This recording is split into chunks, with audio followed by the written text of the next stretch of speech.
ಅನ್ನಪೂರ್ಣ ಸವಿರುಚಿಗೆ ಎಲ್ರಿಗೂ ಸ್ವಾಗತ ಸ್ನೇಹಿತರೆ. ಇವತ್ತು ನಾನು ಒಂದೆರಡೇ ಟೊಮೊಟೊನ ಬಳಸಿ ಹೇಗೆ ಒಂದು ಟೈಮಲ್ಲಿ ಸಾಂಬಾರನ್ನ ಮಾಡೋದು ಅಂತ ತೋರಿಸ್ತಾ ಇದ್ದೀನಿ. ದಿಢೀರಂತ ಏನು ತರಕಾರಿ ಹಾಕ್ತಿರನೇ, ಬೇಳೆ ಬೇಯಿಸ್ತಿರನೇ, ಟೊಮೊಟೊ ಕೂಡ ಬೇಯಿಸ್ತಿರನೇ 5 ನಿಮಿಷದಲ್ಲಿ ಇಷ್ಟು ಸಾಮಗ್ರಿಗಳಿಂದ ಮಾಡ್ತಿರೋಂಥ ಸಾಂಬಾರು, ರುಚಿಯಾಗಿರೋಂಥ ಸಾಂಬಾರು. ಮೊದಲಿಗೆ ನಾನಿಲ್ಲಿ ಒಂದು ಪ್ಲೇಟಲ್ಲಿ 1 ಸ್ಪೂನಷ್ಟು ಜೀರಿಗೆ, ಒಂದು ಅರ್ಧ ಸ್ಪೂನಷ್ಟು ಕಾಳುಮೆಣಸು, ಒಂದು 5 ಬೆಳ್ಳುಳ್ಳಿ ಸಿಪ್ಪೆ ತೆಗೆದು ಇಟ್ಕೊಂಡಿದ್ದೀನಿ ಬೆಳ್ಳುಳ್ಳಿನ. ಒಂದು ಎರಡು ಟೊಮೆಟೊನ ತೊಗೊಂಡಿದ್ದೀನಿ, ಮೀಡಿಯಮ್ ಸೈಜ್ 2 ಟೊಮೆಟೊನ ಕಟ್ ಮಾಡಿ ಇಟ್ಕೊಂಡಿದ್ದೀನಿ. ನೀವು ಸ್ವಲ್ಪ ಸಾಂಬಾರು ಜಾಸ್ತಿ ಮಾಡ್ಕೊಳ್ಳೋದಿದ್ದರೆ ಇನ್ನೂ ಒಂದೆರಡು ಟೊಮೆಟೊ ಹಾಕ್ಕೋಬೋದು, ಮತ್ತು ಈ ಸಾಮಗ್ರಿಗಳನ್ನ ಸ್ವಲ್ಪ ಜಾಸ್ತಿ ಹಾಕ್ಕೋಬೇಕಾಗತ್ತೆ ಅಷ್ಟೇ.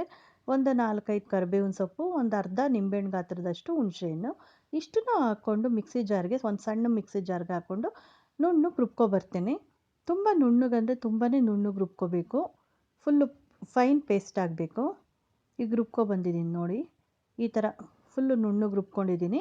ಇದನ್ನು ಒಗ್ಗರಣೆ ಮಾಡ್ಕೊಳ್ಳೋಣ ಬನ್ನಿ. ಈಗ ಸ್ಟವ್ ಮೇಲೆ ಒಂದು ಪಾತ್ರೆನ ಕಾಯಕ್ಕೆ ಇಟ್ಟಿದ್ದೀನಿ. ಅದಕ್ಕೆ ಒಂದು 3-4 ಸ್ಪೂನ್ ಎಣ್ಣೆ ಹಾಕ್ಕೊಂಡೆ. ಒಂದು ಸ್ವಲ್ಪ ಸಾಸಿವೆ ಸಿಡಿಸ್ಕೊಳ್ತೀನಿ. ಸಾಸಿವೆ ಸಿಡಿದ ನಂತರ ಇದಕ್ಕೆ ಸ್ವಲ್ಪ ಜೀರಿಗೆ ಹಾಕ್ಕೊಂಡೆ.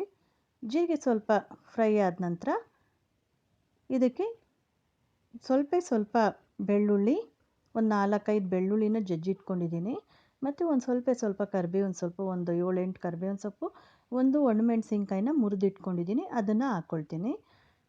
ಅದನ್ನು ಹಾಕ್ಕೊಂಡಿದ ನಂತರ ಇದಕ್ಕೆ ಸ್ವಲ್ಪ ಹಿಂಗೆ ಹಾಕ್ಕೊಳ್ತೀನಿ. ಹಿಂಗು ಆಪ್ಷನಲ್ಲು, ನಿಮಗೆ ಇಷ್ಟ ಇದ್ದರೆ ಹಾಕ್ಕೊಳ್ಳಿ, ಇಲ್ಲ ಅಂದರೆ ಬೇಡ. ಹಿಂಗೆ ಹಾಕೋದ್ರಿಂದ ಫ್ಲೇವರ್ ಚೆನ್ನಾಗಿರುತ್ತಂತ ಹಾಕ್ತಾಯಿದ್ದೀನಿ ಅಷ್ಟೇ. ಇದನ್ನು ಫ್ರೈ ಮಾಡಬೇಕಾಗತ್ತೆ, ಒಂದು ಸೆಕೆಂಡ್ ಫ್ರೈ ಮಾಡಿದರೆ ಸಾಕು. ಫ್ರೈ ಮಾಡಿದ ನಂತರ ರುಬ್ಕೊಂಡಿರೋಂಥ ಮಿಶ್ರಣನ ಹಾಕ್ಕೊಳ್ತಾ ಇದ್ದೀನಿ. ಮಿಶ್ರಣ ಹಾಕಿದ್ಮೇಲೆ ಒಂದು 30 ಸೆಕೆಂಡು, ಒಂದು ಅರ್ಧ ನಿಮಿಷನೇ ಚೆನ್ನಾಗಿ ಫ್ರೈ ಮಾಡಬೇಕು. ಈ ರೀತಿ ಒಂದು ಸೌಟಿನ ಸಹಾಯದಿಂದ ಕೈ ಬಿಡ್ದಿರೇ ಫ್ರೈ ಮಾಡ್ಕೋಬೇಕು. ಯಾಕಂದರೆ ನಾವು ಟೊಮೆಟೊನೂ ಬೇಯಿಸಿಲ್ಲ ಮತ್ತು ಬೆಳ್ಳುಳ್ಳಿನೂ ಇರೋದ್ರಿಂದ, ಸೊ ಒಂದು ಅರ್ಧ ನಿಮಿಷ ಬೇಯಿಸಿದ್ರೆ ಸಾಕು.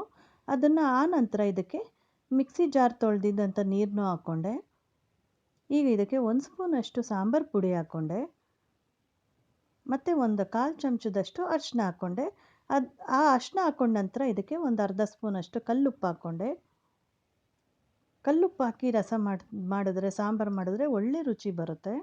ಪುಡಿ ಬಳಸೋದಕ್ಕಿಂತ ಕಲ್ಲುಪ್ಪು ಬಳಸಿದ್ರೆ ತುಂಬ ಟೇಸ್ಟ್ ಚೆನ್ನಾಗಿರುತ್ತೆ. ಸ್ವಲ್ಪ ಕುದಿಸ್ಕೋಬೇಕು. ಆ ನಂತರ ಇದನ್ನು ನೀರು ಹಾಕಿ ಹೆಚ್ಚಿಸ್ಕೊಂಡ್ರೆ ಆಯಿತು. 1-2 ನಿಮಿಷ ಕುದಿಸ್ಕೊಂಡ್ರೆ ಬೇಗ ಮಳ್ಳುತ್ತೆ, ಬೇಗ ಕಾಯುತ್ತೆ ಅಂತ ಅಷ್ಟೇ ಸಾಂಬಾರು. ಈಗ ನೀರು ಹಾಕ್ಕೊಂಡಿದ್ದೀನಿ, 2 ಗ್ಲಾಸಷ್ಟು ನೀರು ಹಾಕ್ಕೊಂಡಿದ್ದೀನಿ. ಈಗ ರುಚಿ ನೋಡಬೇಕಾಗತ್ತೆ, ಸ್ವಲ್ಪ ಸಾರು ಕಾಯ್ತಾ ಇರ್ಬೇಕಾದ್ರೆ ರುಚಿ ನೋಡ್ತಾ ಇದ್ದೀನಿ. ಉಪ್ಪು ಕಡಿಮೆ ಇತ್ತು, ಹಾಗಾಗಿ ಇನ್ನೊಂದು ಸ್ವಲ್ಪ ಉಪ್ಪು ಹಾಕ್ಕೊಂಡೆ. ಚೆನ್ನಾಗಿ ಕುದೀತಾ ಇದೆ, 1-2 ನಿಮಿಷ ಕುದಿಸಿದ್ರೆ ಆಯಿತು. ಚೆನ್ನಾಗಿ ಕುದೀತಾ ಇದೆ ನೋಡಿ.